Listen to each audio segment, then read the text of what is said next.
Olá, pessoal. Meu nome é Mirela Carla. Está no ar mais um Outspod, podcast mais atípico deste Brasil. Uma salva de palmas. Muito bem. Estamos aqui em São Paulo, produzindo conteúdo incrível para vocês. Então, eu espero o quê? Que você que está aí deste lado já deixe seu joinha, curte, compartilha. Quanto mais vocês participarem, mais as plataformas vão entender a relevância desse assunto, levar para mais e mais famílias, que é tudo que a gente espera, né? Então, já curte deste lado. Se você não está inscrito no canal, se inscreve também. É a forma de dar um apoio para este conteúdo, que é tudo que eu quero. Informação de qualidade para vocês, né? Falando em apoio, eu quero falar para vocês do IEPSIS. O IEPSIS é o grande apoiador aqui desse canal há tempos, que nós estamos juntos, né? A Emília Gama, Dr. Paulo Liberalesso. A gente tem aqui unido esse propósito do canal de democratizar um pouco o acesso à ciência. Então, na plataforma do IEPSIS, tem cursos pontuais mais curtinhos para vocês assistirem e já começarem a atuar em casa. E também pós-graduação, cursos mais robustos. Então, vamos dar uma olhadinha.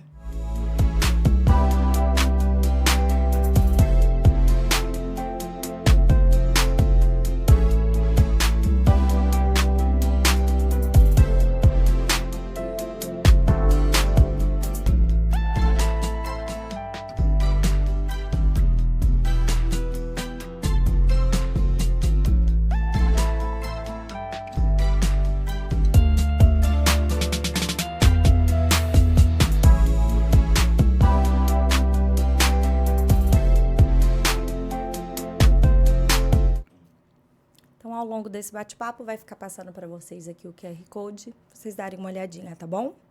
Então, vamos ao nosso bate-papo de hoje, esse tema que tem aparecido bastante. Isso é muito bom, porque tem muitas dúvidas, né? Na internet a gente acha muita coisa boa, mas muita coisa não boa também.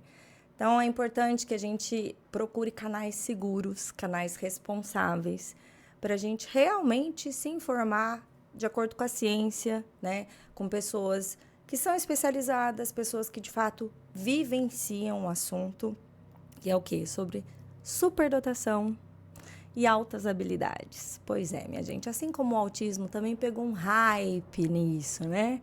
E é bom a gente desmistificar. Por quê? Porque não tem nada de maravilhoso, de romântico. É importante a gente entender como sujeito, né? E a gente se reconhecer, entender sobre todas as condições, né? E porque isso faz parte do autoconhecimento.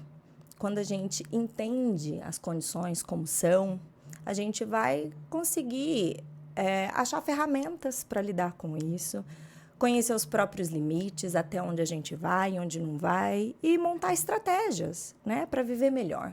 É sobre isso, não é nem sobre o bem, o mal, o bom, o ruim, não é muito sobre, mas é autoconhecimento, né? E a internet, ela tem um condão, assim, de romantizar muitas coisas, né? E é importante a gente trazer esclarecimento sobre, tirar tabus. Então, para falar sobre isso, eu trouxe ela. Eu encontrei ela na internet, eu fiquei encantada com a forma dela trazer, porque ela sempre trouxe com muita clareza, com uma linguagem muito simples, muito acolhedora. Ela que é mãe, e ela entrou, acho que nesse mundo, ela vai contar um pouquinho a história dela, mas ela entrou neste mundo por ser mãe de uma menina superdotada, né? E por não ter encontrado todo esse romantismo que a internet pregava e ter lidado com os desafios, falar, não, peraí, não é toda esta maravilha que estão me dizendo, e cadê a acessibilidade, cadê a adaptação? E na escola começaram, né, ali os desafios, e cadê, né, realmente conteúdo de fato para acolher, para ensinar a lidar, conteúdos realistas. E aí ela foi arregaçar a manga, né, assim, para poder lidar com isso. Então, recebam com muito carinho Priscila Gomide, Mani Gomide. Mani Gomide. Então, pera lá, que eu vou... Corta essa parte que eu vou falar de novo o nome dela. Veio o Mani na frente. Vai. Então, recebam com muito carinho Priscila Mani Gomide. Uma salva de palmas, seja muito bem-vinda. Obrigada, Mirela. Obrigada pela oportunidade de estar aqui para a gente falar sobre um tema, como você disse, desse hype, como o autismo teve, né? A gente está vivendo na superdotação. E é isso, a gente tem informações de qualidade nas redes, mas a gente também tem muita gente querendo surfar na onda e trazendo muita desinformação, o que acaba criando um cenário terrível para as famílias, né, de crianças superdotadas no Brasil. Porque aí a hora que a gente vai lidar com a realidade, né? A gente não encontra todo esse romantismo, né? A gente encontra os desafios, a gente encontra crianças, jovens e adultos angustiados, né? A gente encontra um mundo que não está pronto para recebê-los de verdade. E aí, né? Como fazer? Então, a gente precisa, de fato, começar a falar a realidade das coisas, abrir os desafios. E eu penso assim, quando a gente encontra mães e famílias assim corajosas como você, e que eu penso assim, que são pessoas muito generosas, porque na internet quando a gente se abre, é meio que terra de ninguém, né? A gente tá sujeito a muito hate, muito julgamento. Então, são pessoas muito generosas, assim como você, que abrem, assim, o coração mesmo, né? Mas, e por isso que eu fico muito grata, porque dessa forma outras famílias começam a se identificar, né? E aí a gente começa a lidar com a realidade mesmo, vai abrindo portas para que outras pessoas também se manifestem, e começa a empoderar mesmo. A gente vai criando, assim, círculos do bem, né? Uma rede de Uma apoio, rede, né? uma Com rede. certeza. Então, e aí você criou até um portal também, Criei. né? Gifted Gift Brasil. Brasil. Uhum. Eu sou dessa área, né? Eu sou jornalista. Então, eu trabalhei muitos anos na TV, mais de 20 anos. E desde pequena eu também fazia propaganda na TV. Então, eu venho desse universo da comunicação, né? Então, eu me entendo como uma comunicadora desde que eu nasci. Tem muito a ver com o índice de compreensão verbal, que a gente fala daqui a pouco, que veio, né, na minha avaliação neuropsicológica, mas é a minha forma de contribuir com o mundo. E eu, por muito tempo, eu me sentia assim, sem conseguir usar a minha comunicação para algo útil, né? Então, eu fui apresentadora de jornal, li muitos TPs, então você vai falando de todo tipo de notícia. E eu senti ali que eu tinha algo dentro de mim e que eu queria, né, passar a comunicação de uma forma para fazer a diferença realmente no mundo. Então, quando eu vivi o processo com a minha filha, que eu nunca nem imaginava, eu não conhecia altas habilidades superdotação. Eu tinha o mesmo estereótipo na cabeça que as pessoas tinham, superdotado, é o Sheldon, né, da série, é alguém muito inteligente, que vai muito bem na escola, e é isso, e tem um QI alto. Então, eu nunca podia imaginar que, a partir de uma crise, que era o que a gente estava vivendo com a minha filha, com 7 anos de idade, viria uma identificação como essa.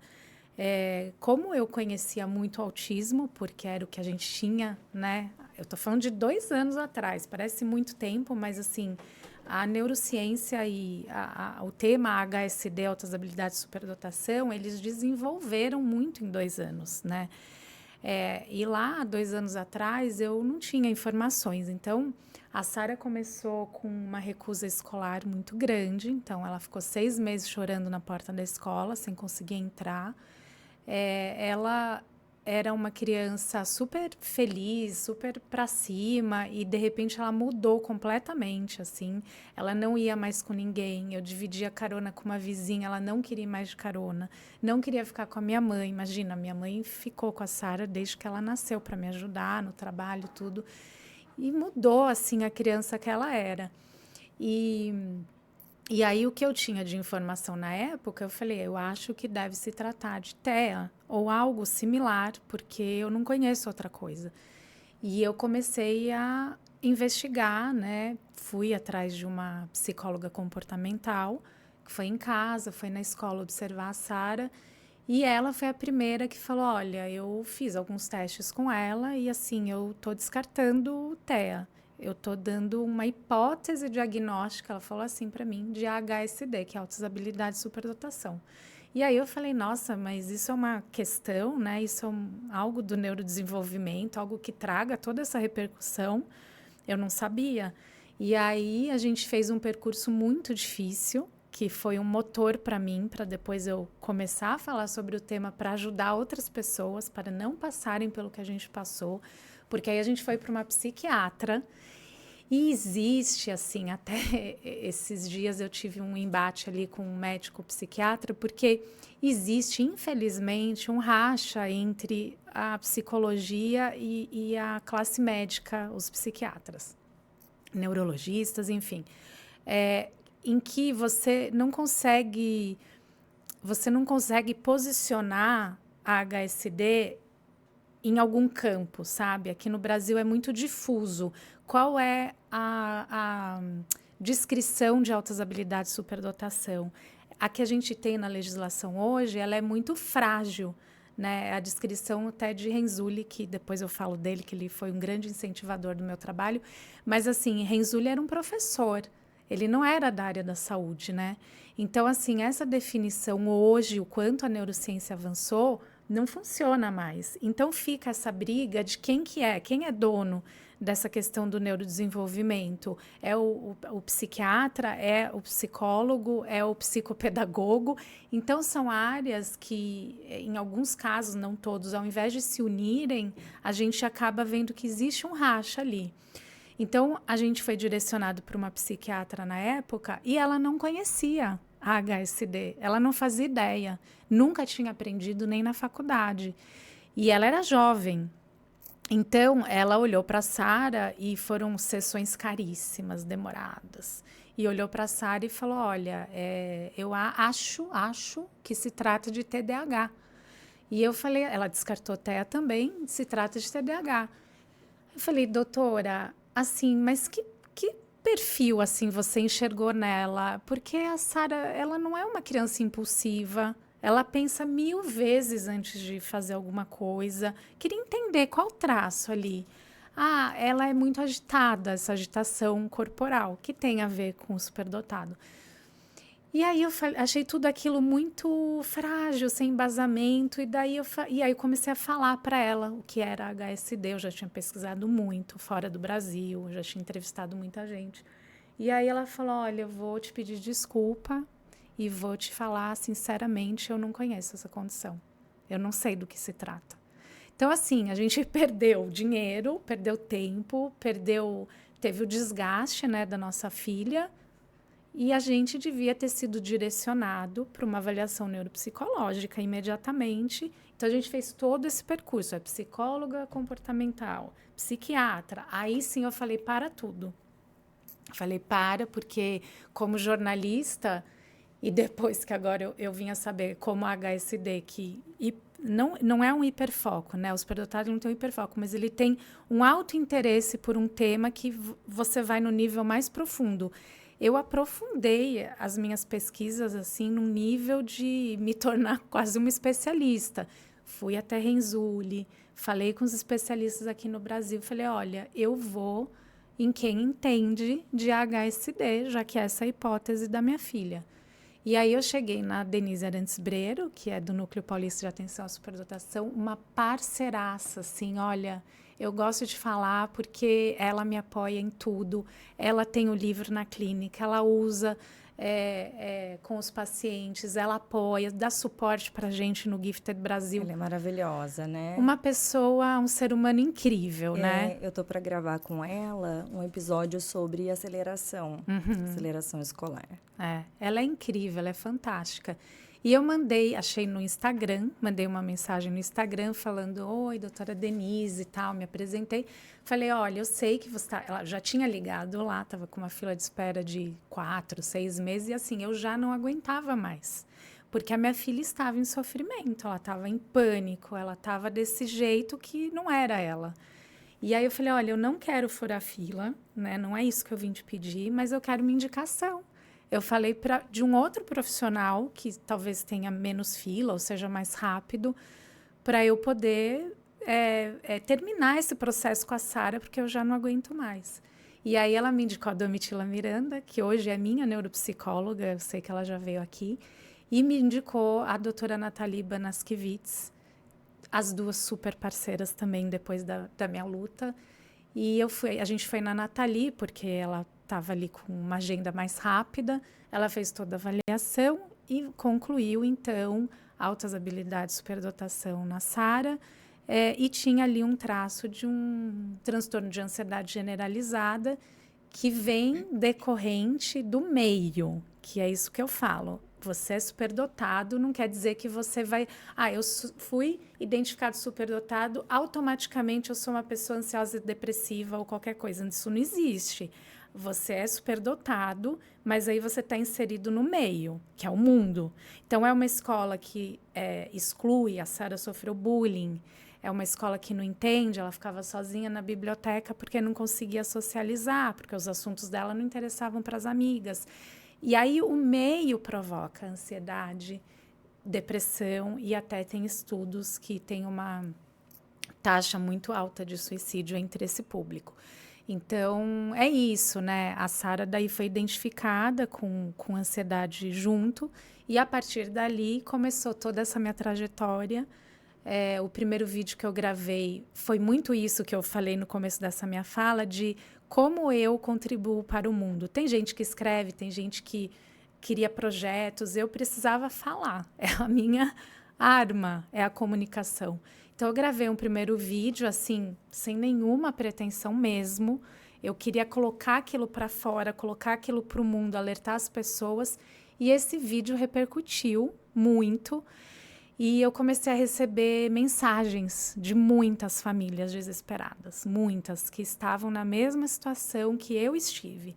E daí virou meu trabalho, porque eu recebia as mensagens e assim, eu não conseguia não responder. Então eu respondia uma a uma, eu procurava indicação nas cidades dessas pessoas, estados, lugares que não tinha nem psicólogo. E eu acabei criando um banco de dados enorme de profissionais recomendados, porque aí eu pedi indicação.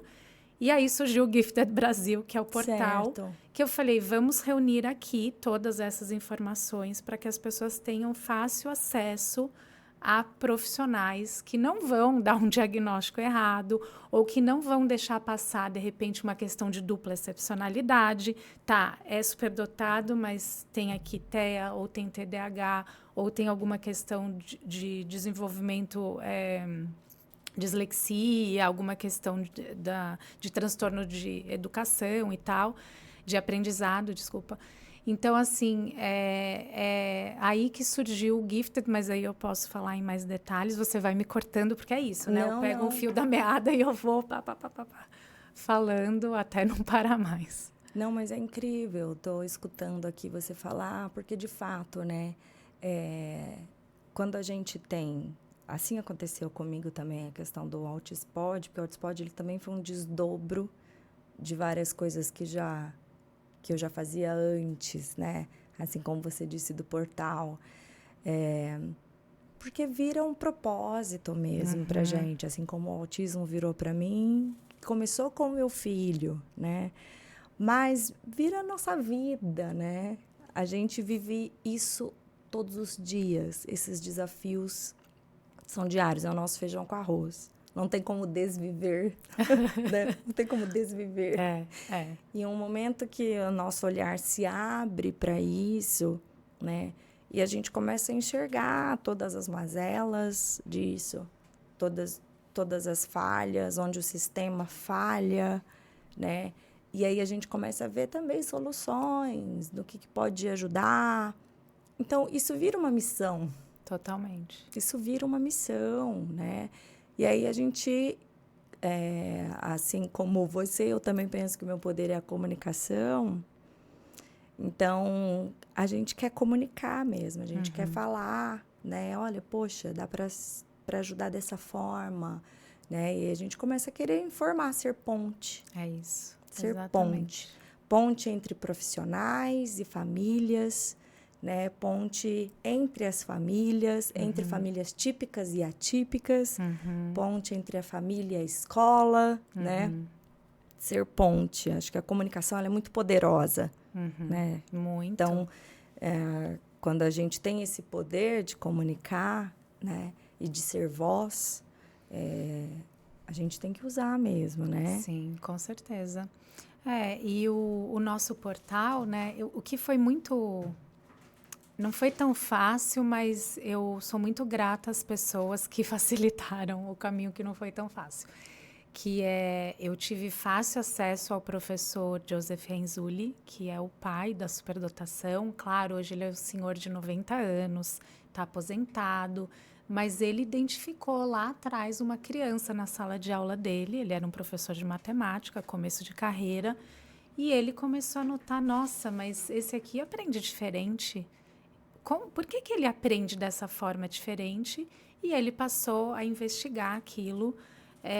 E aí começou todo o trabalho dele com os dotados e talentosos, né? Que hoje é Gifted and Talented nos Estados Unidos, e aqui a gente traduziu como Altas Habilidades e Superdotação. E ele, assim, nossa, ele foi muito acolhedor. Eu tive vários papos com ele, eu gravei a pedido dele.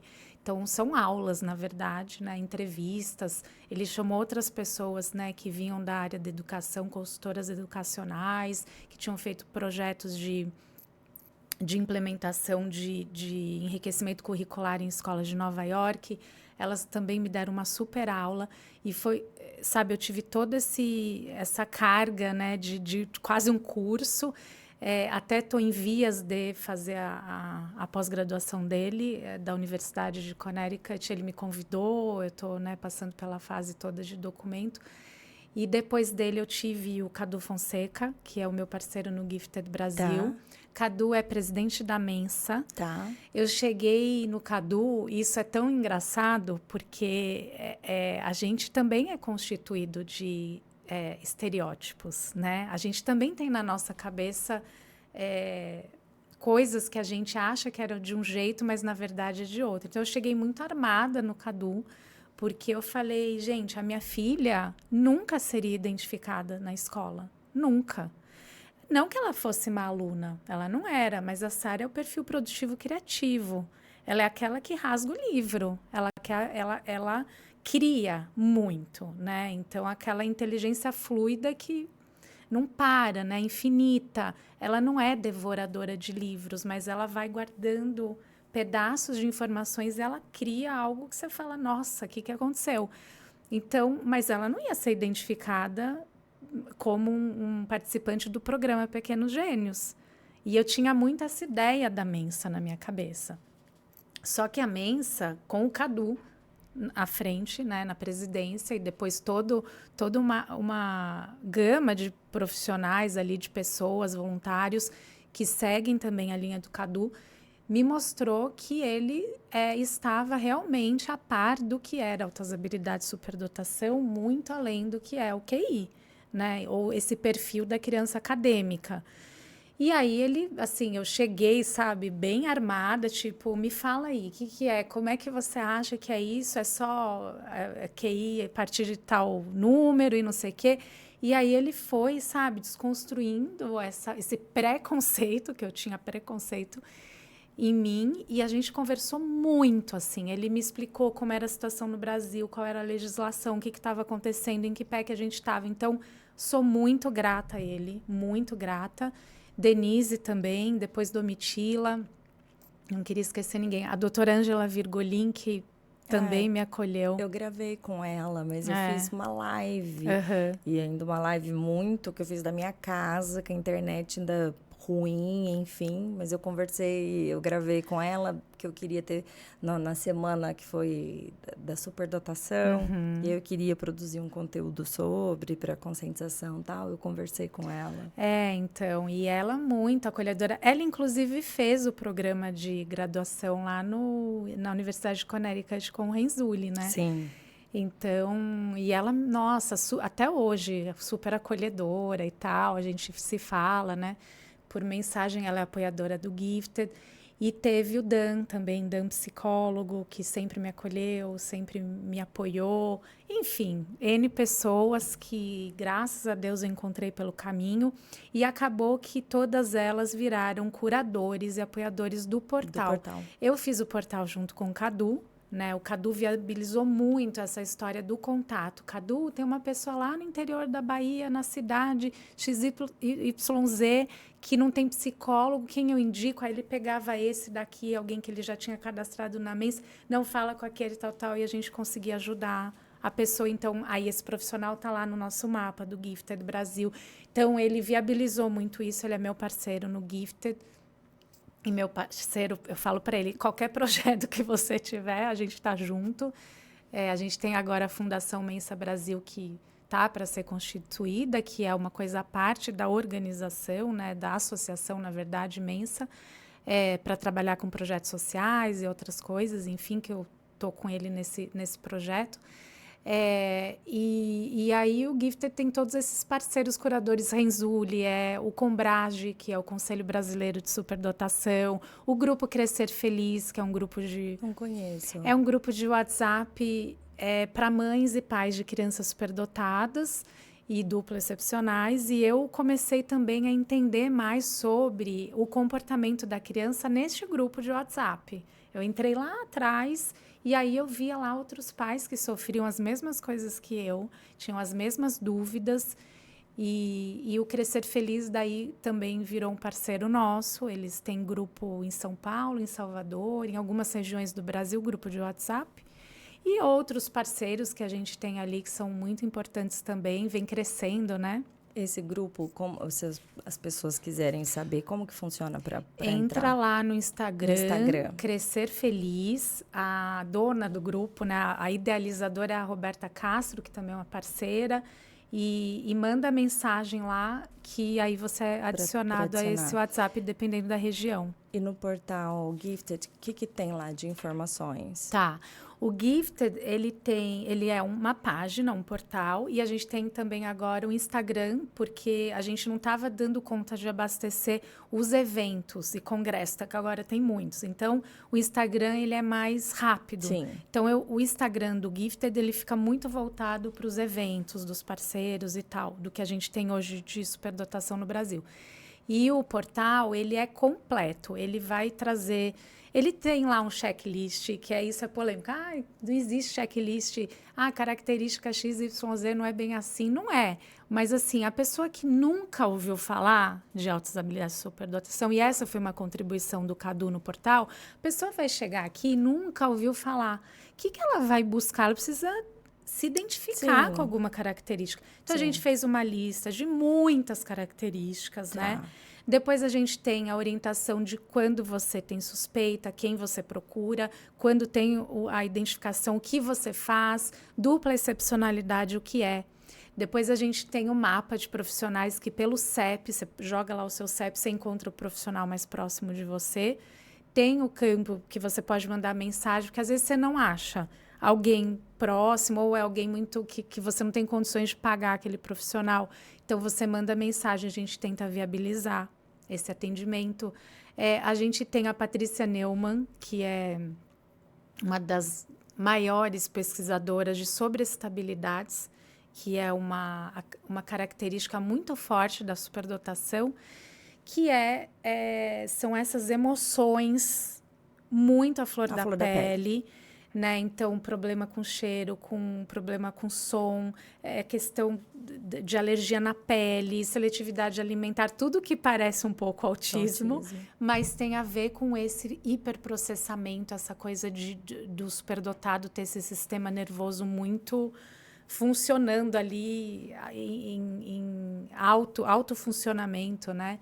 Então, ela é especialista em sobreestabilidade. Temos um questionário dela, que é usado em avaliação neuropsicológica, esse questionário para ver sobreestabilidade. Ele está disponível gratuitamente no portal para ver sobreestabilidade.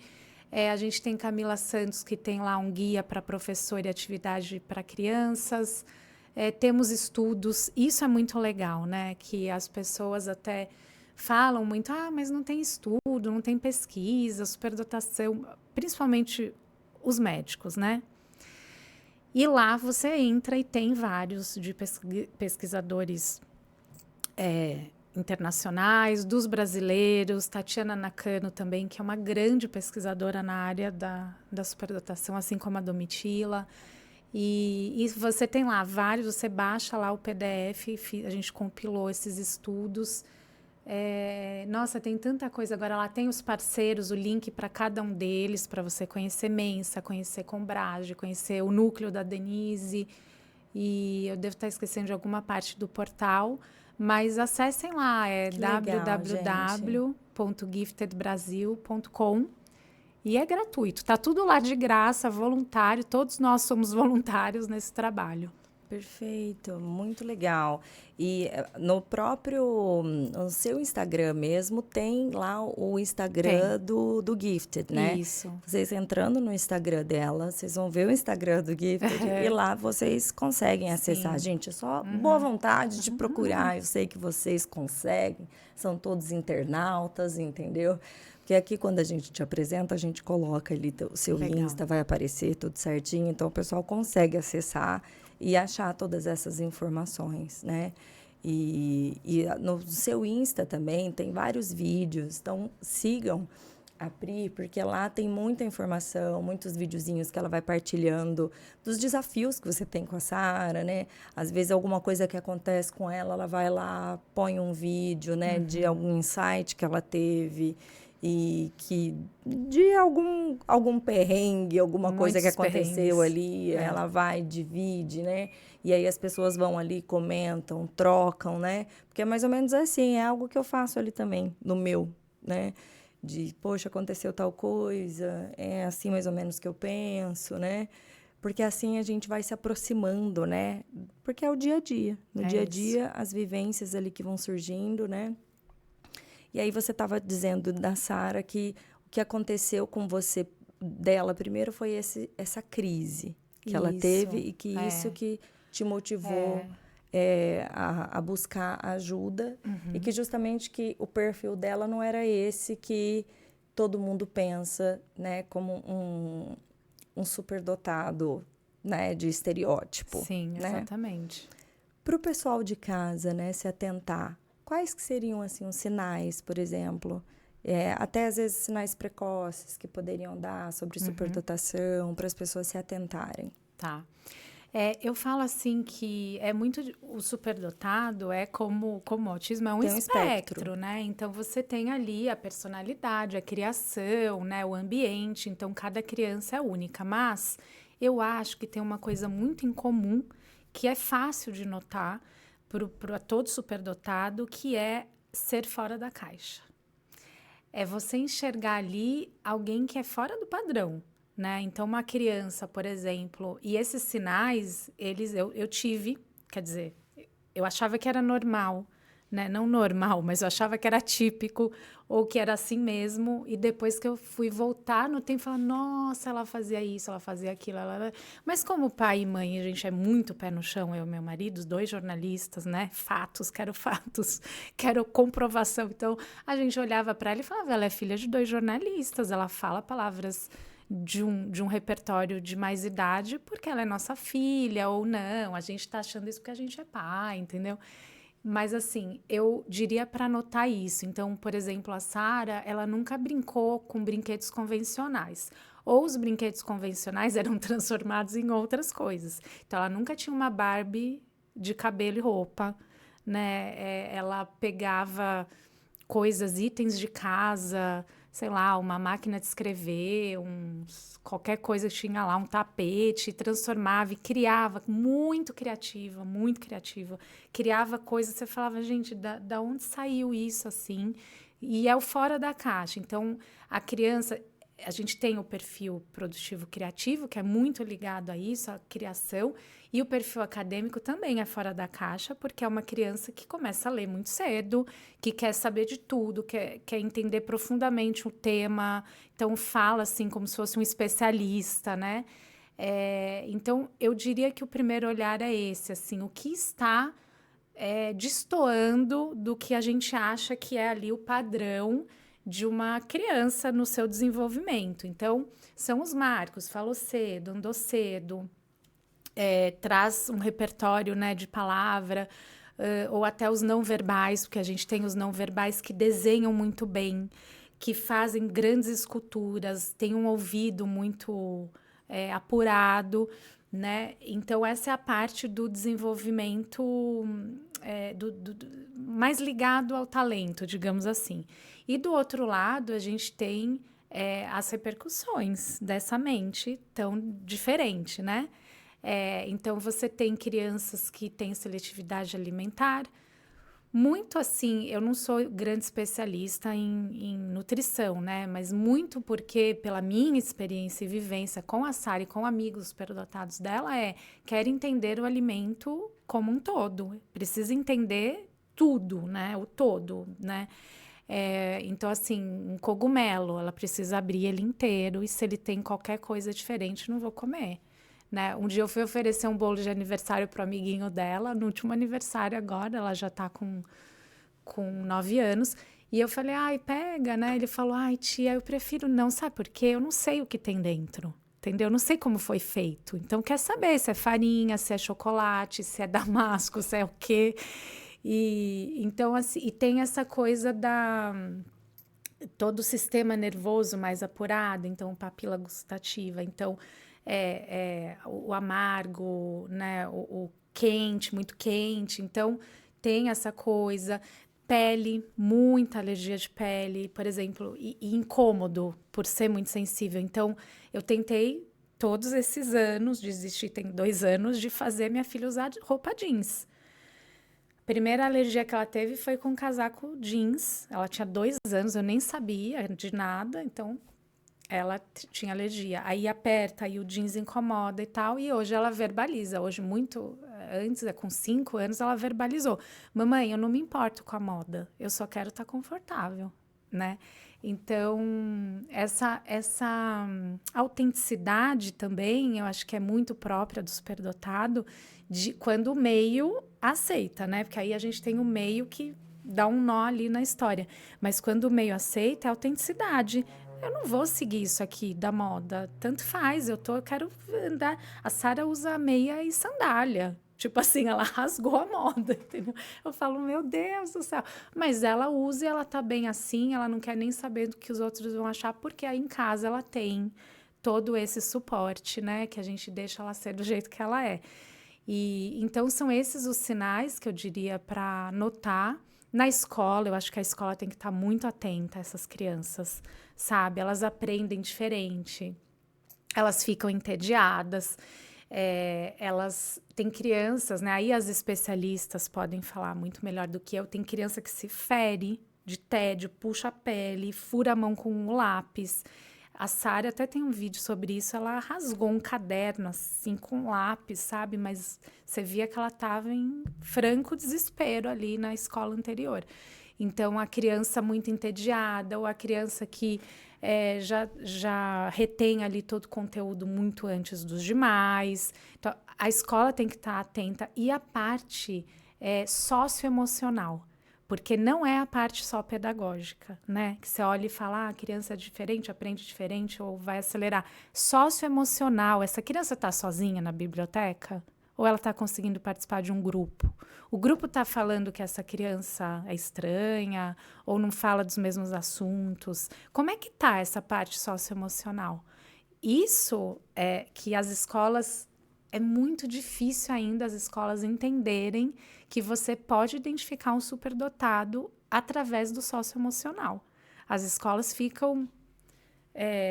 elas ficam assim, só obcecadas e focadas no conteúdo, né? Na parte acadêmica.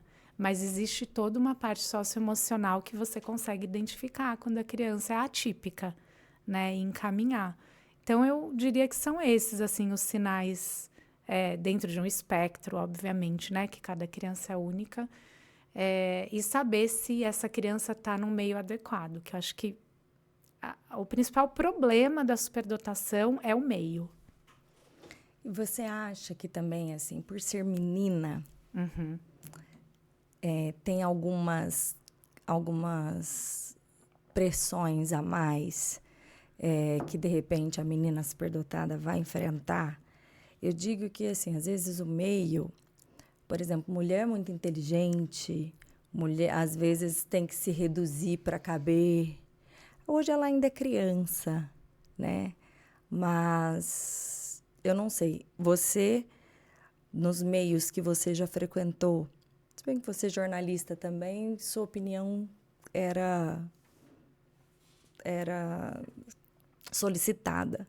Mas eu já recebi várias mulheres aqui autistas e superdotadas, e o relato delas era muito de que elas tinham que se encolher, porque muito espertinha, muito sabichona, entende? Então, não. Então, precisavam ficar quieta, não falar tanto, não, entende? Porque acabava que em vários ambientes a conotação era essa, porque o menino superdotado ainda, o sabichão e tal, ainda era mais tolerado em alguns ambientes, né?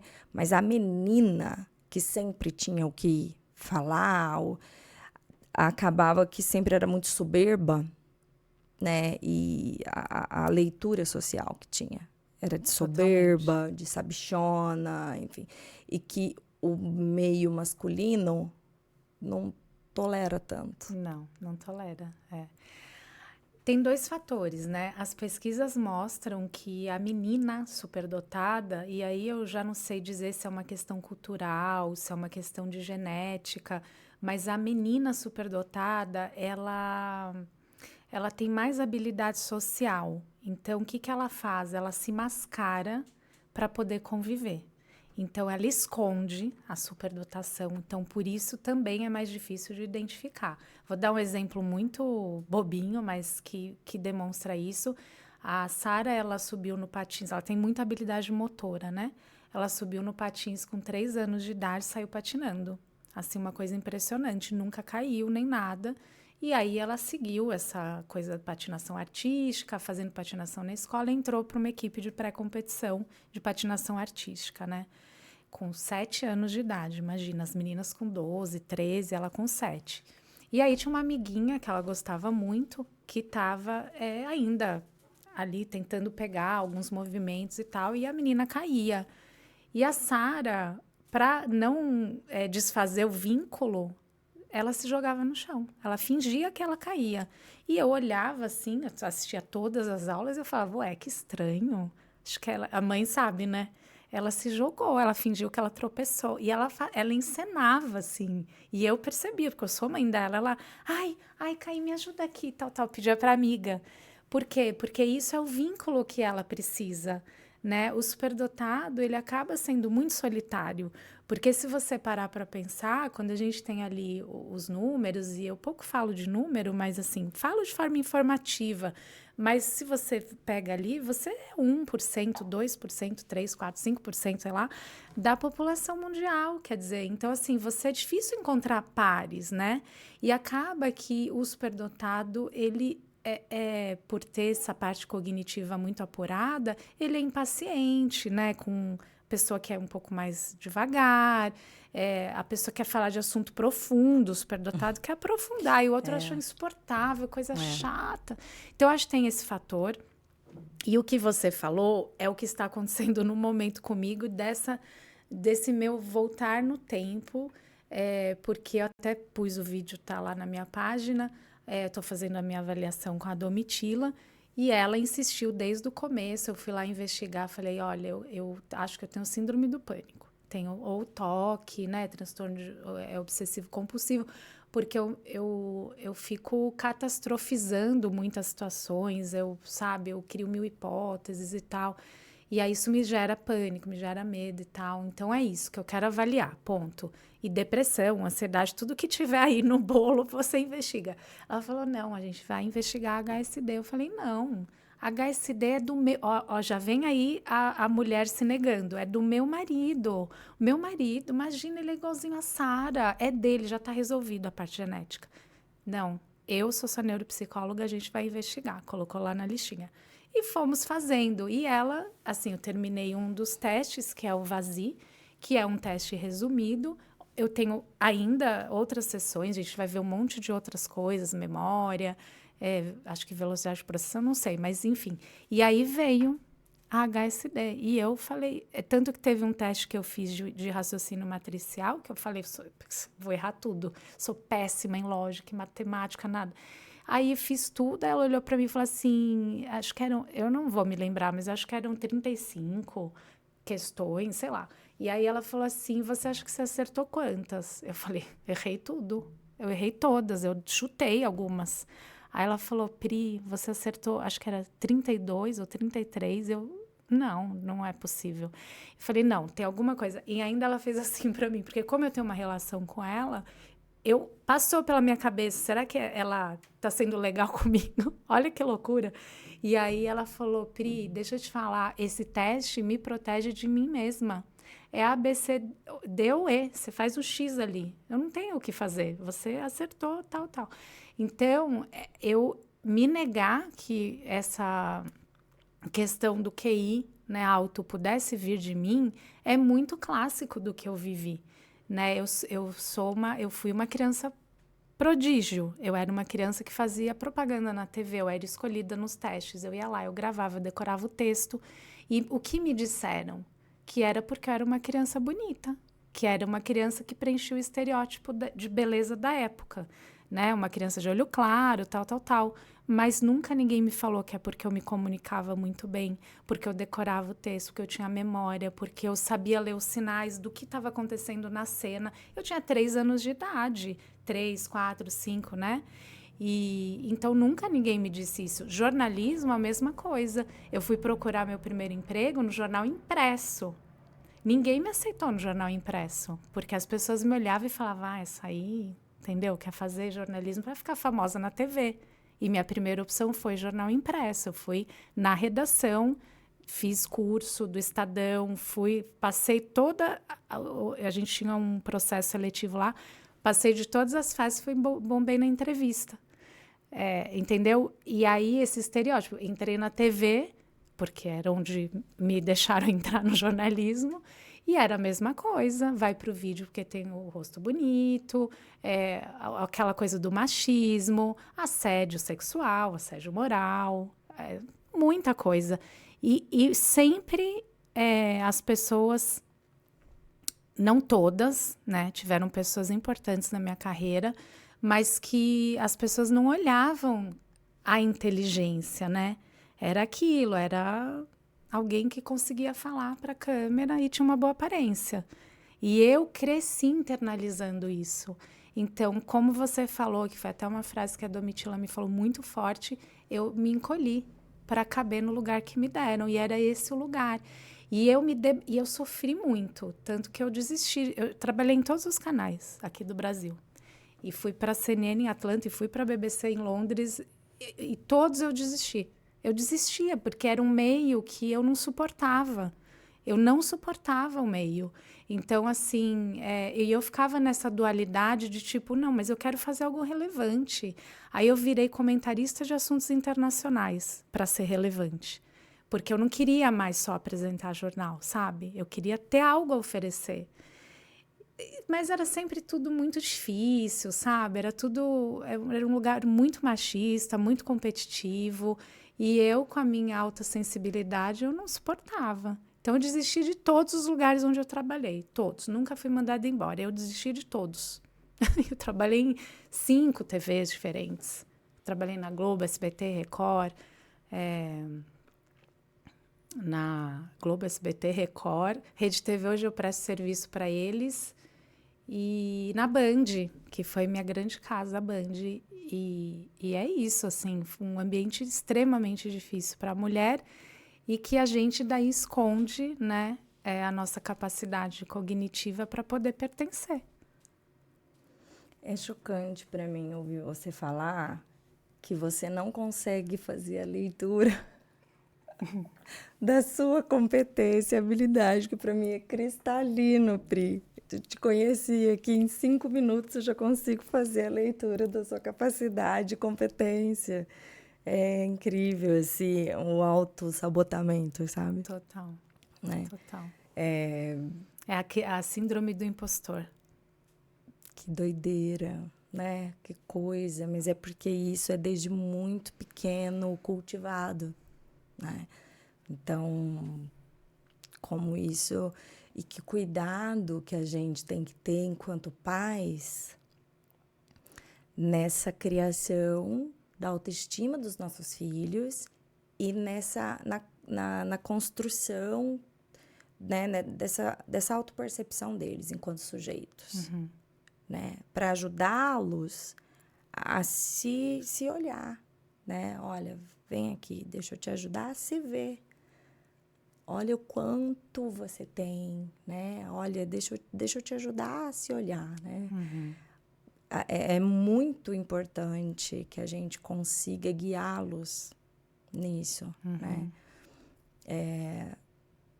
Que a gente, assim, eu falo sempre isso aqui, que hoje eu busco um certo romance na descrição do autismo também para o meu filho, porque, né, assim, que eu não quero ficar romantizando o autismo, mas hoje eu busco um certo romance porque eu estou com um menininho de 8 anos que está se entendendo enquanto sujeito. Sim. Ele não é só o autismo, mas é uma condição que pertence a ele também, né? Então, né, olha a nossa responsabilidade para guiá-los nisso, né? Então, eu morro de orgulho de quem ele é. Amor de orgulho. Então, eu fico emocionada.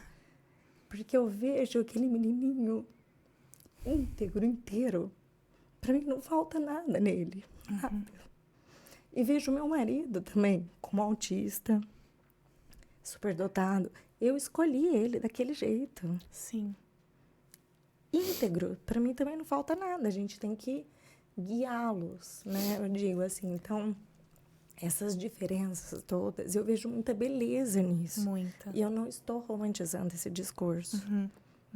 Eu vejo muita beleza nisso tudo. Então, quando eu venho aqui como porta-voz, eu espero também que as pessoas consigam enxergar também beleza nisso, sabe? As famílias típicas que estão vivenciando e as atípicas também, né? As atípicas que estão vivenciando e as típicas também, Sim. né? Que é um pouco de, assim, a gente buscar acessibilidade, buscar adaptações, né?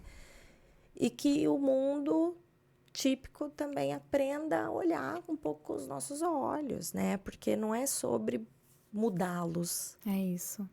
não é sobre mudá-los, né? É sobre a gente conseguir ajudá-los, assim, para que eles consigam existir no máximo da sua potência. É isso. É. Até você falando isso me remeteu que a minha infância, né? Como eu fui muito controlada, eu tinha que vestir a roupa da propaganda e tinha que falar o que as pessoas queriam, e tinha que estar sempre arrumada. Tararara. A gente, para mim, é um desafio muito grande, mas eu me esforço, assim, com toda a força do meu ser para deixar a Sara existir do jeito que ela é, né? Então, quando alguém olha que ela foi na festa de calça... E é sério, assim, o que eu vou dizer. Calça jeans, por cima um macaquinho todo colorido, meia até o joelho e sandália. Ela escolheu a roupa dela e assim que ela vai, ela se sente bem, ela se sente ela, sabe? Então eu luto para isso, mudei de escola por causa disso. Toda a nossa luta é para que ela seja esse ser íntegro que você falou, que é ela.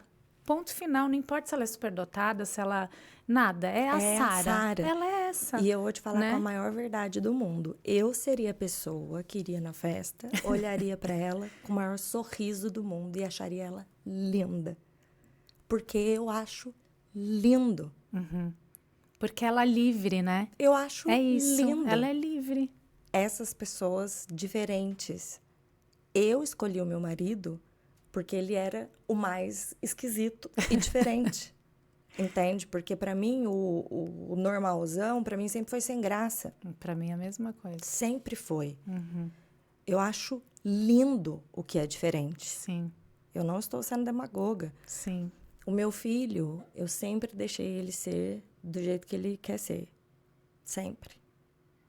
E até mesmo o meu marido, com a falta de traquejo social dele, que é sempre uma granada sem pino, a gente nunca sabe o que vai vir.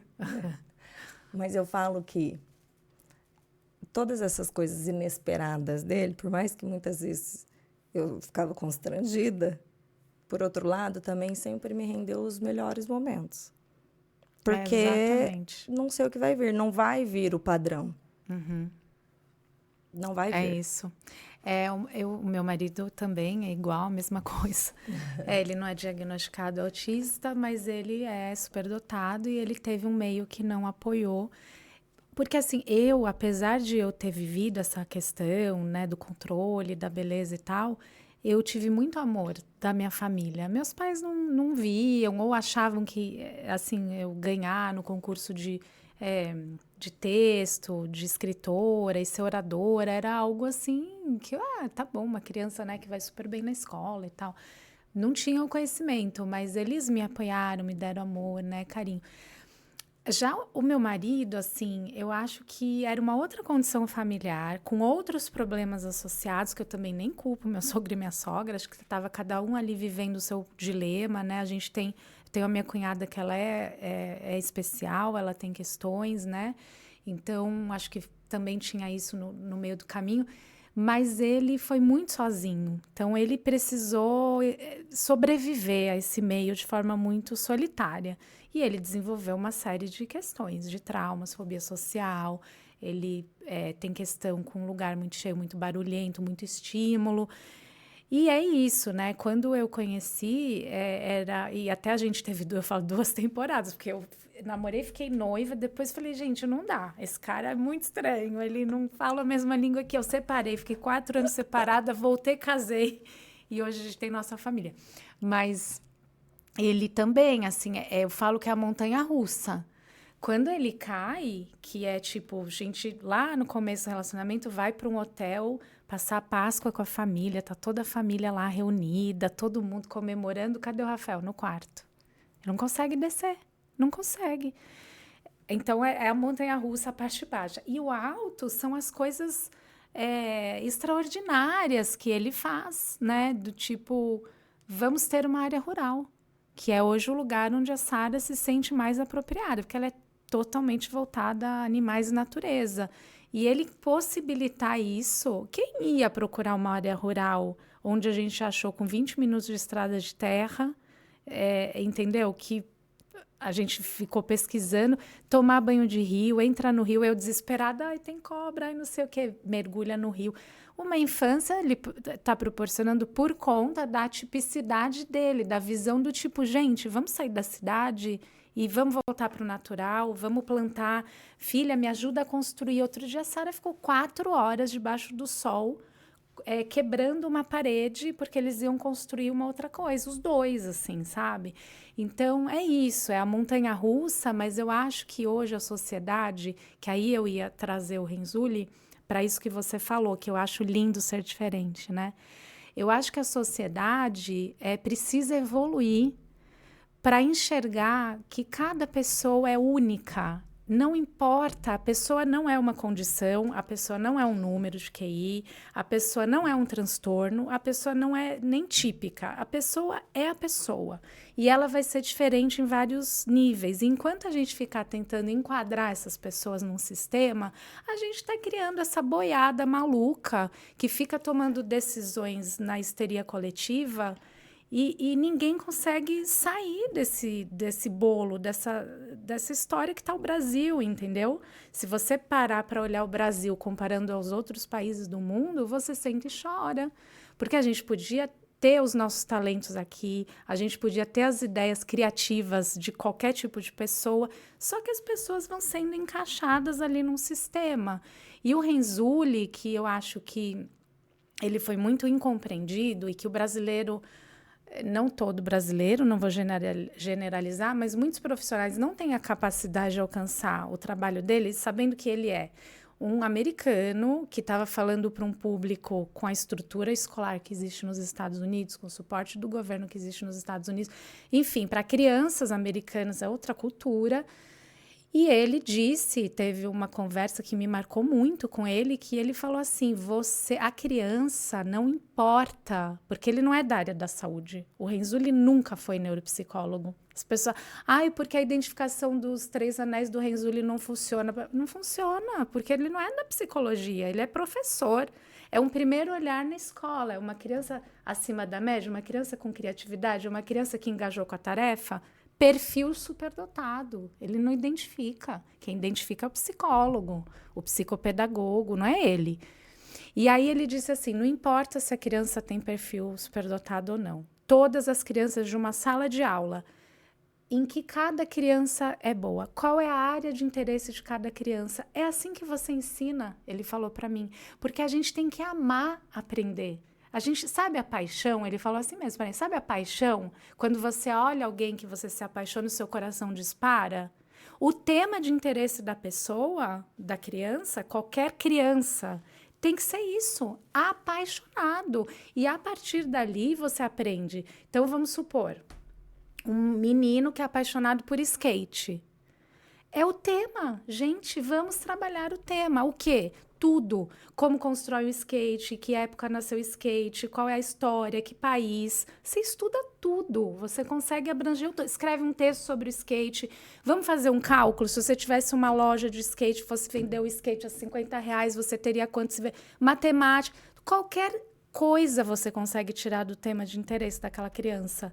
E essa é a paixão por aprender.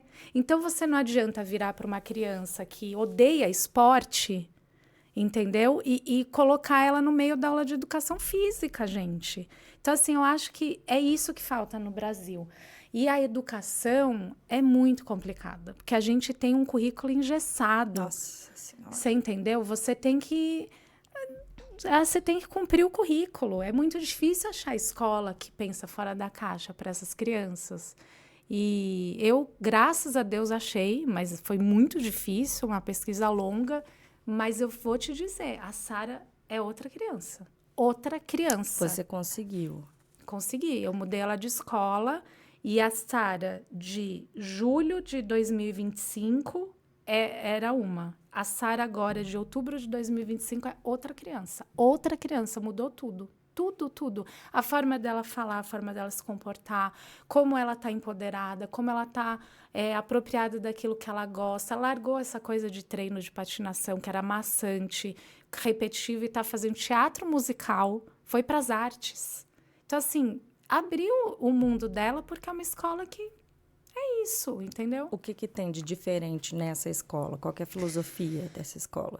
Eu acho que, em primeiro lugar, que tem de diferente é que a coordenadora é neurodivergente, né? Então, acho que ela já vem com um olhar muito preparado para os diferentes, né? É uma escola que ela tem a possibilidade de você escolher uma aula eletiva. Então, você não é obrigado. Tipo, artes é tudo. Artes é música, é dança, é artes plásticas, é teatro. O que você quer fazer, criança? A criança escolhe. Então, ainda que não seja, um cardápio imenso, né, como se fosse uma escola americana, você está dando voz àquela criança. Você se encontra onde? Você vai ficar lá desenhando, aprendendo a fazer desenho lá? Na outra escola, minha filha estava estudando Picasso. Ela não quer saber Picasso com 6 anos de idade, gente. Ela quer desenhar o cachorrinho. Entendeu? E daí você vai afastando a criança da escola. Você dá Camões para a criança ler com 12 anos. Ninguém quer ler Camões com 12 anos. A criança quer ler a série toda do Harry Potter. E assim você engaja a criança na leitura. Então, as escolas ficam presas numas bobagens, entendeu? Nesse currículo engessado que há séculos a escola não evolui. É o mesmo formato, você senta na carteira, pega a escola lá da década de 50, senta na carteira, caderno, lápis, lousa, professor na frente. É isso, esse é o formato. Essa escola não, é grupo, aí senta de 3, senta de 2. Ela pode circular no meio da aula. Imagina que sala de aula ia permitir que a criança levante e circule, porque a superdotação, ela tem alta velocidade de processamento, a Sara é o perfil dela. ela causa agitação corporal. Então, se ela ficar parada e o professor falar, fica sentada a aula inteira, ela nunca vai prestar atenção no que o professor está escrevendo na lousa. Ela vai criar mil hipóteses. Ela cria com a mão. Ela cria, assim, uma história com a mão. Esse é o cavalo, esse é o hominho, esse não sei o quê. Entendeu? É a mente dela. Agora, se ela é livre para ela andar enquanto o professor está falando, ela pode ter o duplo estímulo. Para ela é mais fácil de aprender. Então, foi falado, a coordenadora, ela pode levantar e circular, né? Então, teve uma iniciativa, por isso que eu falo que os alunos são ouvidos, de um menino autista na escola, que acho que ele já está formado e tal, mas que ele incomodava ele o ruído do ferro da cadeira no chão. Quando você empurra a cadeira para puxar, tirar e não sei o quê, aquele, né? Incomodava ele, ficava louco. Aí eles fizeram um projeto pessoal, que tem isso. Vamos desenvolver um projeto. O que você gostaria de fazer? Cada criança vai criar o que quer. Ele pegou uma bolinha de tênis, que é um negócio barato, que você acha um monte aí que não serve mais para o tênis. Cortou a bolinha de tênis, você está ficando emocionada, eu fiquei emocionada junto. Cortou a bolinha de tênis, encaixou nos 4 pés da cadeira. E sabe o que aconteceu? Hoje, todas as cadeiras dessa escola e mesas têm bolinha de tênis no pé. Todas. Porque elas adotaram, fico arrepiada, adotaram a ideia genial de um menino autista que desenvolveu algo criativo a partir de um incômodo para todas as crianças poderem usufruir da ideia dele. Então, é isso, sabe? Então, uma escola que falava para minha filha, você vai entrar por bem ou por mal? Você vai entrar na sala de aula por bem ou... Gente, isso é você dizer para a criança, aqui é um inferno. Venha para o inferno e fique no inferno. Né? Então, é assim que a gente cresceu. Eu ouço muitas pessoas falarem, principalmente na região onde eu vivo, que é muito conservadora, ai, mas você tem que ter resiliência. A gente estava na escola e tinha que ficar lá aprendendo a sofrer, ser resiliente. Você precisa aprender a sofrer na escola, ter resiliência num lugar que é para você criar e aprender. Vai ter resiliência na vida quando morrer a tia, o avô, quando você tiver uma doença, quando o seu país for o Brasil. Daí você vai ter resiliência, não na escola, né? E você precisou fazer aceleração de anos com ela ou não? A gente, como ela passou por essa crise, recusa escolar e tal, eu só agora estou conseguindo olhar para isso. Então, o combinado lá é assim, que ela pode, se ela tiver, ela tem áreas de interesse, né? Ela é muito lógica, a Sara, muito matemática. Então, se ela achar que o conteúdo dessa sala, para ela, tá aquém, ela pode fazer essa aula, ela não precisa mudar a sala toda dela, né? Ela pode fazer essa aula em outra turma. Tá. Que eles têm isso também, eles reúnem crianças, por exemplo, estão no nível mais avançado de inglês, todas as idades tem lá, entendeu? É uma aula à parte. É a criança que vai até a sala, sabe? Como nos Estados Unidos. Ah, tá tendo aula de inglês. Aí você sai da sua sala, você vai na sala que tá tendo aula de inglês. Então, tem esse combinado, mas eu acredito que para a Sara, ela é muito empática e ela tem essa parte social, que ela não vai querer deixar a amiga, ela não vai querer mostrar que ela precisa ser acelerada, e eu respeito, entendeu? Enquanto ela conseguir administrar a parte do aprendizado dela, estando num ambiente que a parte socioemocional esteja firme, eu vou apoiar. Sim, então, assim, não tenho nenhuma necessidade de acelerar. Sim. Não, e ela foi muita coisa junto, acabou de mudar de escola, né? Enfim, muitas mudanças de uma vez, né? Nossa, mas que interessante essa escola dessa forma. Sim, tem algumas pelo Brasil. A gente tem parceiros no portal, inclusive tem uma escola que é nossa parceira agora, que é a Escola Parque em Salvador. Mesmo, são escolas que estudam neurociência, né? Neuroeducação. Escolas que estão a par das pesquisas mais recentes, dos estudos e da prática. Escolas com a mente aberta. O dono dessa escola lá, da Escola Parque de Salvador, também é neurodivergente, sabe? Então, assim, é isso, é você olhar para o mundo, é como a gente está falando aqui, a gente contribui com a nossa comunicação.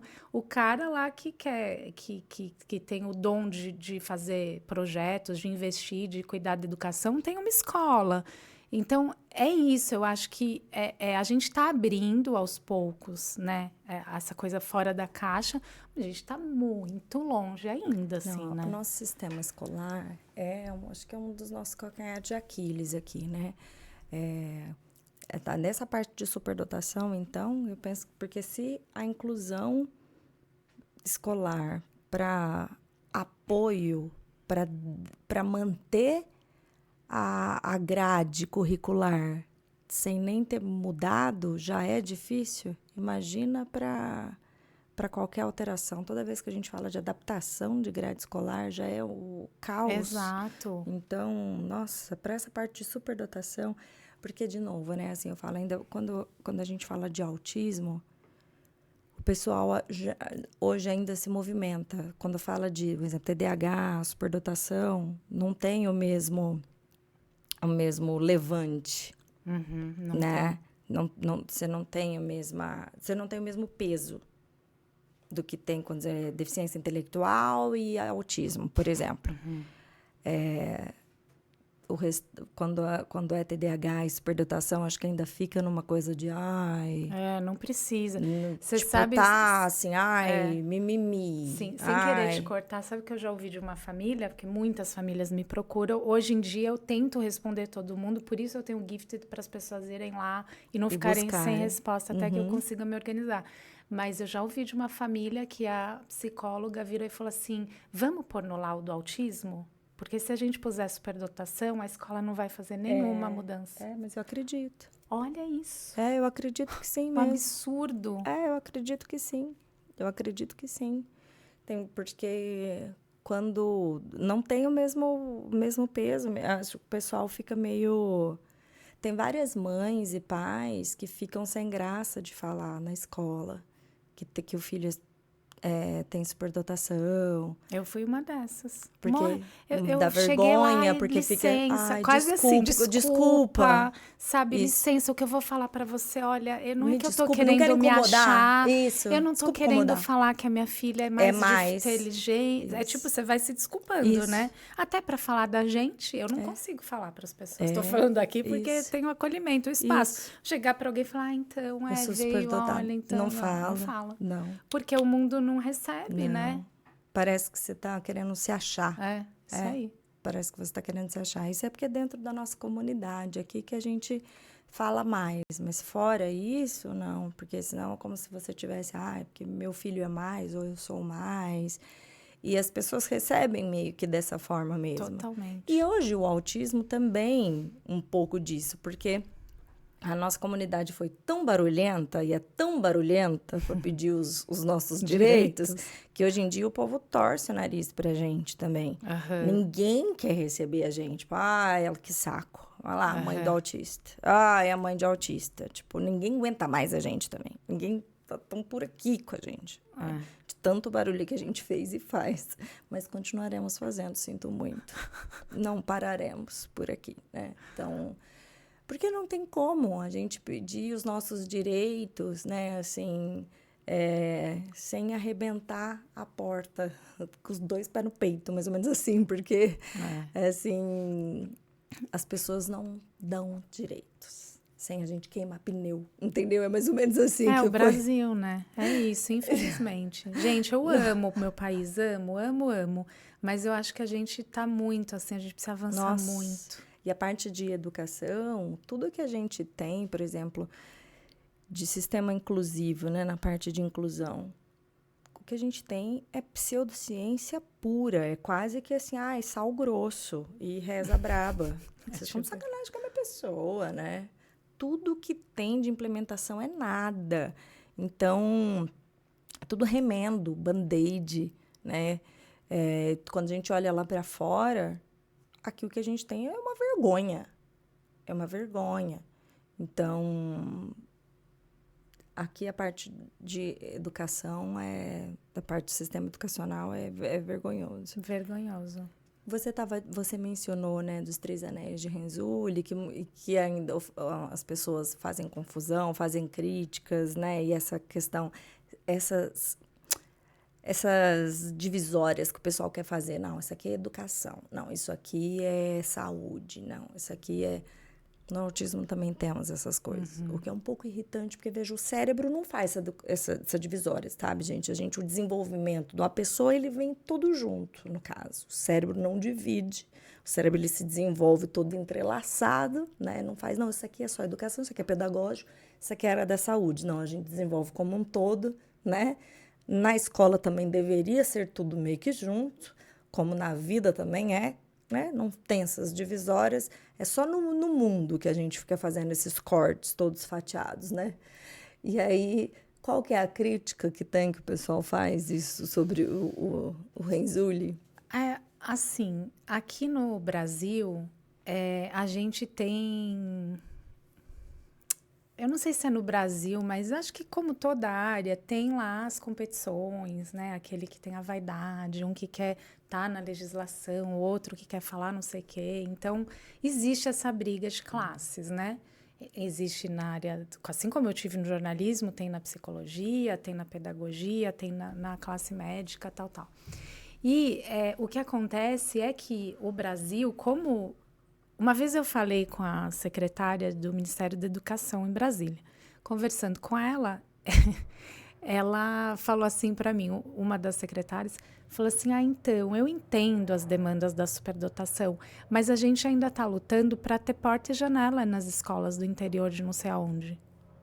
É isso, né? Então, assim, a superdotação, ela chegou no Brasil lá atrás, acho que na década de... Talvez lá na década de 80 já tinha descrito, ou até antes, não lembro, na legislação, qual era a definição? A do Renzulli. Porque eu acho que ninguém estudava a superdotação. Então, assim, era o que a gente tinha, entendeu? É a definição dos 3 anéis. Só que a neurociência avançou.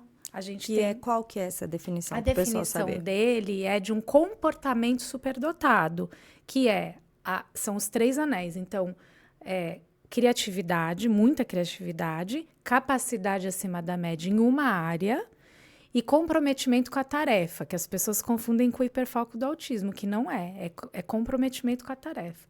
Dentro desses 3 anéis, você identifica um perfil superdotado, mas você não sabe nada do perfil neuropsicológico, porque essa criança precisa ser testada, você precisa ver velocidade de processamento, comunicação verbal, memória operacional, né? Então, é isso. Então, na conversa com ele, eu até falei... Teve uma das perguntas, eu falei assim, o cérebro de um superdotado é diferente? Ele falou, eu não falo de neurociência.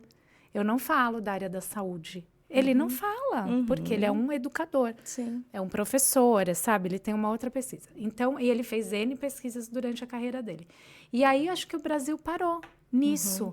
E não vieram depois, são mais recentes esses estudos, né, de pesquisadores brasileiros que trazem outros autores, como Gagnès, como Linda Silverman, outros autores que estudaram superdotação, que tem pesquisa, e que caminhou junto com a evolução da genética, da neurociência, da medicina, da psicologia, e hoje a gente tem uma definição mais complexa de superdotação que encaixa numa neurodivergência, uma questão do neurodesenvolvimento, né? Um neurodesenvolvimento atípico. Se não quer chamar de neurodivergência, tudo bem, mas é um neurodesenvolvimento atípico, né? Porque é atípico.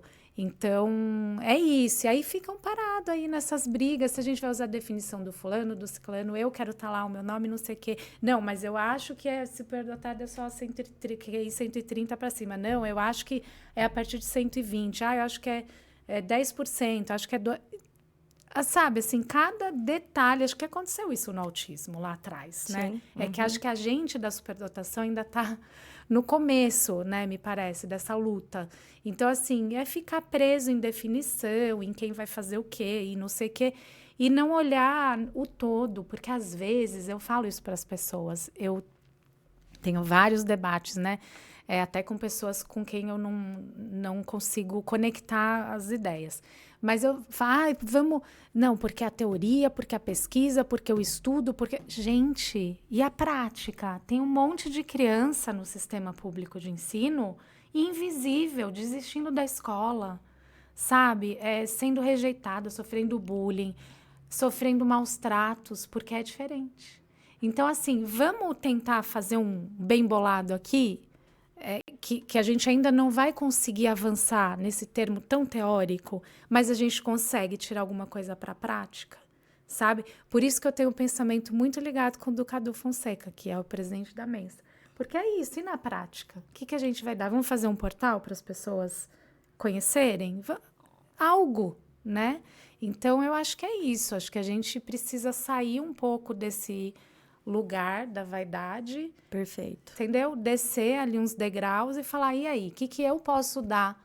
O que eu posso contribuir para um grupo de especialistas, para a gente caminhar? Porque senão, você está produzindo ciência para quem? Para a academia. Isso. Exatamente. Para vários acadêmicos. E para você ter um artigo com o seu nome. Ou você está produzindo ciência para a sociedade que vai se beneficiar dessa ciência que você está produzindo? É isso. Porque, no fim das contas, olha, Pri, eu fico tão irritada com a academia gourmet, mas tão irritada, que no autismo a gente tem também disso. Sim. Eu falo muito isso, pessoal da análise do comportamento, porque a gente tem, às vezes, assim, um pessoal que um preciosismo com a terminologia, que falo, cara, o aba não chegou no SUS ainda. Você tá de sacanagem comigo? Você tá de sacanagem comigo?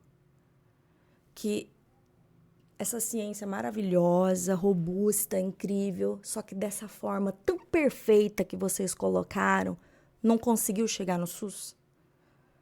Porque com a qualidade que ela precisa ser, tal, dessa forma estruturada, que essa estrutura ela não chegou no SUS, vocês não conseguiram fazer chegar no SUS? É isso. Porque fica ali os entraves, né, Total. acadêmicos. Não chegou. É isso. Então, assim, para quem? Para quê? Que jeito? Sabe? Acho irritante. Acho muito irritante. Então, a ciência, ela está a serviço da população. Ela só se justifica para isso, no caso. Inclusive, esse bando de terminologia, com não sei o que, nananã. Porque às vezes falam assim, porque às vezes, né, quando eu vou entrevistar, diz alguém que é muito apegado à terminologia, que eu vou colocar o título. Não, mas esse título não está exatamente correto. Tá, só que se eu colocar essa terminologia, ninguém nem acha. Não há, porque ninguém procura assim. Exatamente. Sei lá, vamos supor, se eu for colocar aqui, comportamentos interferentes no TEA.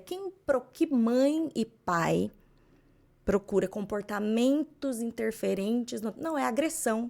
Comportamento agressivo no TEA, é autoagressivo, tá se batendo. Sim. É isso que você procura. Isso. Comportamento interferente. Não.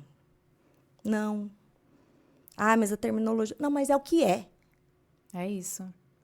Eu dirigia um programa na CNN, que tem uma produtora de conteúdo hoje, né? A gente faz conteúdo para as TVs, streaming. E eu tinha um programa que eu dirigia, que era o CNN Sinais Vitais, com o Dr. Roberto Calil. E tinha muito médico especialista, porque a gente trazia um tema, transplante, sei lá, córnea, né? Cada programa tinha um tema.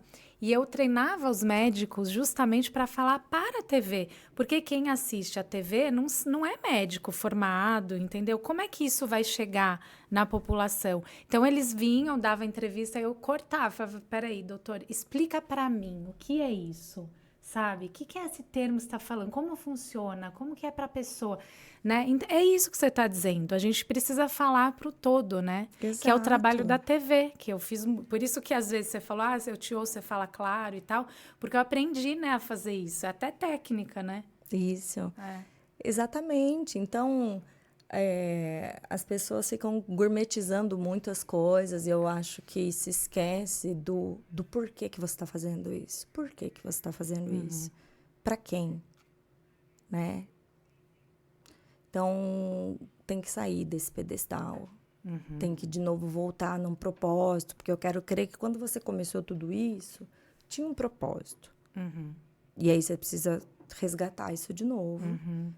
Né? E sair desse looping aí que você tá, desse meio, porque não é pra ser dessa forma. É isso. Né? Ô, Pri, e além desses desafios todos, eu penso que A educação é um dos maiores entraves mesmo. Acho que a escola, ela é um dos maiores dores. Você sabe que tem uma pesquisa, inclusive, no campo do autismo, que foi feita uma entrevista muito grande com várias famílias, né? E a maior dor, foi perguntado qual que era a maior dor das famílias, né?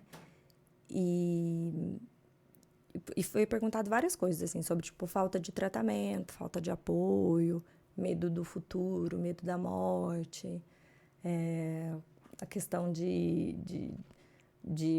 financeira e tal. Só que a resposta número 1 foi a questão da escola, que era a maior dor de todas as famílias, é o calvário. É isso. De todo mundo, é o período escolar e é muito longo, né? Muito. Infelizmente, o que dá para, nossa, criar tanta coisa maravilhosa, né, num ambiente como esse, teria que dar, né? É muito longo, né? E para as pessoas, as famílias, né, que estão passando assim por isso, e o que você diria, né, assim, para as famílias com essa questão escolar? Porque é difícil mesmo você conseguir achar uma escola, né, Muito difícil. que vai ajudar. Nesse meio tempo, enquanto não encontra uma escola, né, qual que você acha que é o apoio que essa família pode dar? Eu acho que a gente tem que ir por partes. Então, uma família que está numa escola e financeiramente não consegue dar conta de ir para uma outra escola, já está tudo muito bem acertado ali. Eu acho que precisa, ao invés de confrontar, precisa se aliar à escola, virar uma voz dentro da escola, né? Então, eu sei que a minha realidade, por exemplo, e de outras famílias, não é a realidade de todo mundo. Inclusive, o Brasil tem muita gente que está no sistema público de ensino. Eu recomendo que essas pessoas tentem se aproximar dos diretos. Então, não precisa ir lá na direção ou na coordenação. É o professor que está ali no dia a dia, sabe? A tia da cantina, sei lá, a psicóloga. É ir se aproximando mesmo, fazer o papel de sociedade dentro da escola. Isso é muito forte nos Estados Unidos, né? Os pais, eles desenvolvem uma comunidade escolar, né? Não é só a escola, tem a comunidade. Então, é um serviço prestado à população, um serviço público, e a população tem voz dentro da escola. Então, lutar por isso, né? Se aliar. Falar, vem cá, deixa eu te falar, não sei o que, sabe? O pai virar um porta-voz. Se a criança está numa escola em sofrimento e tem a possibilidade de mudar para uma outra escola, seja ela qual for, mesmo que os pais não saibam ainda qual, e os pais ficam presos às vezes. Ai, porque o meu filho tem amigos nessa escola. Ai, porque será que ele vai se adaptar? Gente, eu sou o exemplo vivo de uma criança que mudou da água para o vinho, mudando de escola. Eu vivi tudo isso. Ai, as amigas, ai, o ambiente, ai, ela já está acostumada. Ela, hoje, você pergunta para ela, fala, não voltaria. Não voltaria nem pelas minhas amigas. Porque ela está num ambiente que, para ela, é saudável. Então, entendam que a criança, ela é adaptável. Sabe? Ela consegue se adaptar. Eu estou falando da criança com HSD. Tem criança com dupla excepcionalidade, que tem mais dificuldade, né, de se adaptar com o meio. Então, isso pode ser feito um processo muito cuidadoso, com a ajuda de especialista e tal. Mas não tenham medo, assim, sabe? Porque vai ser um ambiente mais acolhedor, né? E eu acho que aquelas escolas que cometem atrocidades, tipo, exclui a criança, ou fazem capacitismo, ou expõem a criança, negam matrícula. Essas têm que ser denunciadas, Tá. entendeu? Aí eu acho que é o caso. Tem condição de contratar um advogado? Contrata. Não tem condição? Procura os grupos. A gente tem lá o Gifted Brasil. Eu tenho outro pedaço do Gifted Brasil que eu vou esquecendo. É a doutora Cláudia Hakim, que é a advogada, a maior advogada especializada em superdotação do país. No Núcleo Paulista de Atenção da Denise também tem um advogado. Então, assim, a gente tem acesso a essas pessoas, a gente pode ajudar. Tem outras instituições que também fazem esse atendimento com a população. O CONBRAD, que é o Conselho Brasileiro de Superdotação, pode ser procurado. entendam os seus direitos, sabe? Não se envergonhem, que é isso, né? Não se coloquem, eu sou eu sou aqui, estão fazendo um favor para mim. Quem está fazendo favor para você? Ou você está recebendo do governo, que é seu direito, a escola pública, ou você está pagando, que é a escola particular. Então, assim, é essa postura. Então, eu acho que depende muito do caso. Mas é isso, as mais atrozes, você tem que ir para o pau, porque senão a gente não vai mudar a cabeça dessas escolas. E aquelas famílias que ainda querem investir naquele espaço, que querem ou não conseguem mudar nesse momento, se aliem, se tornem porta-vozes, levem para as escolas, né? Posso indicar o livro? Eu ia falar dele agora. Eu indico que levem o livro. A gente pode doar para algumas escolas, a gente já doou para instituições, porque esse livro, ele é um guia de funcionamento da criança superdotada. Ajuda os professores a entenderem o que é um perfil de superdotado. Eu vou mostrar aqui, ó, a Pri escreveu um livro junto com a Helena Mendonça, é isso, né? Isso, e Helena Mendonça. Ela também é outra mãe. Wagner, ó, vou colocar aqui, tá mostrando? Aqui a capa do livro. Aqui nesse livro você conta, né, também é um livro infantil, isso, né? Conta de uma forma lúdica também, ilustrando aqui como que enxerga o mundo também de um jeito diferente, né? Isso, é isso. Exatamente. A gente inspirou as personagens na Sarah, que é essa de chapéu de cowboy, que ama um chapéu de cowboy, e na Lavínia, que é a filha da Helena, e o Bento, que é um amiguinho da Sarah também. A gente teve uma inspiração, que é um perfil mais acadêmico, né? E ele está sendo usado pelas psicólogas em clínica de neuropsicologia, em algumas escolas. E eu e a Helena, que é minha parceira também no Gifted, ela está com a gente fazendo a parte de marketing, ela e eu, a gente está muito à disposição para os trabalhos voluntários. A gente é voluntária. Então, a Helena está vindo para o Brasil no fim do ano, vai fazer um evento em Salvador gratuito. Vai levar o livro, vai ler a história. Ela está à disposição para ir nas escolas, sabe? Eu já doei o livro para a Biblioteca Nacional de Brasília. Então, assim, você pode achar o livro no site www.minhamenteaumpresente.com, adquirir lá. Esse mês está com desconto, que é o mês das crianças. Está na Amazon. E escolas, instituições que queiram podem nos procurar para evento, para leitura, para roda de conversa, para doar o exemplar, para ter lá na biblioteca da escola. Então, nós estamos super abertas para levar esse trabalho adiante. Perfeito. Aí ele tá lindo, a ilustração tá linda também do livro. Obrigada. A ilustradora foi muito assertiva. Ela é psicóloga, né, e ilustradora, então ela captou a alma, né, da história. Débora Benami. Isso, ficou lindo. Obrigada. Pri, eu amei receber você aqui. Obrigada pelo espaço, pelo convite. Você está de parabéns pelo trabalho, pela forma como você foi, né, desdobrando tudo isso e, né, ramificando em tantas coisas, tantos outros trabalhos aí. Tá de parabéns mesmo, assim, mulher brilhante. É inacreditável como você não consiga enxergar tudo isso, você é uma potência. Obrigada. É uma potência. Obrigada. Então, muito obrigada por ter vindo aqui. Foi um prazer te conhecer.